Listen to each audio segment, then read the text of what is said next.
के अध्यक्ष जीतू इंदौर में ड्रग्स नेटवर्क की जांच के दौरान कांग्रेस प्रदेश के अध्यक्ष जीतू पटवारी के भाई नाना पटवारी से राजेंद्र नगर पुलिस ने लंबी पूछताछ की। वहीं इस मामले में 2 ड्रग्स पैडलरों की गिरफ्तारी के बाद मिले इनपुट के आधार पर पुलिस ने नाना पटवारी को हिरासत में लेकर कई घंटों तक सवाल जवाब किए। हालांकि देर रात पूछताछ के बाद उन्हें छोड़ दिया गया।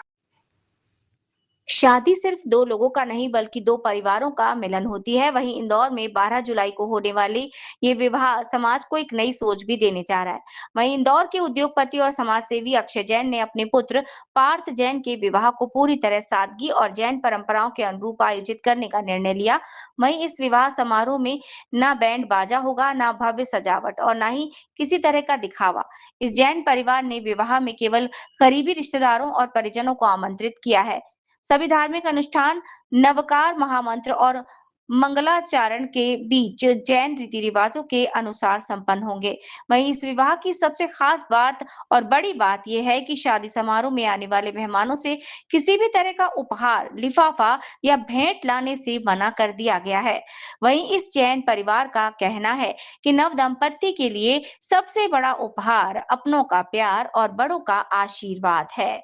इतना ही नहीं, हर अतिथि से ये अपील भी की गई है कि वे नव दाम्पत्ति को आशीर्वाद स्वरूप अपने घर, आंगन या आसपास कम से कम एक पौधा जरूर लगाएं और उसकी देखभाल का संकल्प भी लें।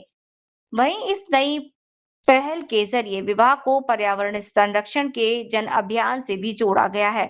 वहीं इस जैन परिवार ने जैन धर्म की मर्यादाओं का पालन करते हुए विवाह के सभी कार्यक्रम दिन में ही करने का निर्णय लिया। कोई भी रात्रिकालीन आयोजन इस विवाह में नहीं रखा जाएगा। वहीं अतिथियों के लिए प्राकृतिक रूप से जमीकंद रहित सात्विक भोजन की व्यवस्था भी इस विवाह सम्मेलन में की गई है। ऐसे समय में जब शादियां अक्सर दिखावे और फिजूल खर्ची का प्रतीक बनती रही हैं, वहीं इंदौर का ये जैन परिवार सादगी, संस्कार और प्रकृति संरक्षण का ऐसा संदेश दे रहा है जो निश्चित ही समाज के लिए एक प्रेरणा बन सकता है। इंदौर से सुमित सिंह की रिपोर्ट। लौकिक टाइप की शादी आप करने जा रहे हैं, क्या मामला है? देखिए, शादी एक सांसारिक रस्म है और इस सांसारिक रस्म में हमारी कुछ जिम्मेदारियां भी हैं। मैं इस समाज में जीता हूं, इस समाज में अनुभव करता हूं और एहसास करता हूं कि हमें फिजूल खर्ची से बचना चाहिए। उसका एक 2 कारण है। ईश्वर ने हमको संपन्न बनाया, ईश्वर को कृतज्ञता है, खूब अनुमोदना है। दुनिया भर में हमको जिस स्थिति में देव गुरु परमात्मा ने भेजा है तो अच्छी संपन्नता से भेजा।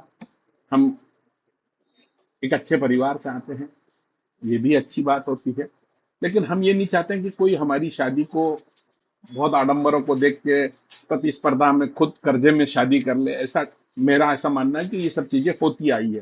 तो मैं इस चीज का एहसास करता था कि भाई लोगों में ये संदेश कैसे जा सके कि हम लोग शादी जैसी चीज को एक सामान्य दृष्टि से भी देखें और एक सामान्य परिवार में जैसे शादी हो, सादगी से हो, बिना आडंबर की हो, बिना खर्चीली हो। ये मेरा एक पहला दृष्टिकोण था। दूसरा दृष्टिकोण, सबसे बड़ी मेरी जिम्मेदारी है इस समाज में अगर हम जी रहे हैं तो हमको अब इस समाज की आवश्यकता को समझना होगा। समाज में आज इस देश में पर्यावरण की बहुत बेहद जरूरत महसूस होने लगी है। जल संकट सामने दिखता है।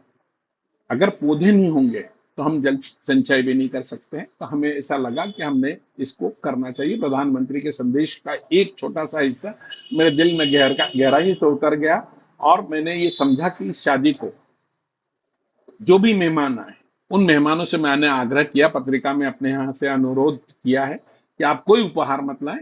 अगर आप सच्चे मन से मेरे बच्चों को आशीर्वाद देना चाहते हैं, नवयुगलों को आशीर्वाद देना चाहते हैं, तो अपने घर आंगन में, अपने आसपास में एक ऐसा पौधा लगाएं जिसकी 3, 4, 5 साल तक आप देखरेख कर सके। तो मुझे ऐसा लगा कि मैंने ऐसा करना चाहिए और मैंने अंदर भाव से मेरे ईश्वर को साक्षी मान के इस काम को किया है।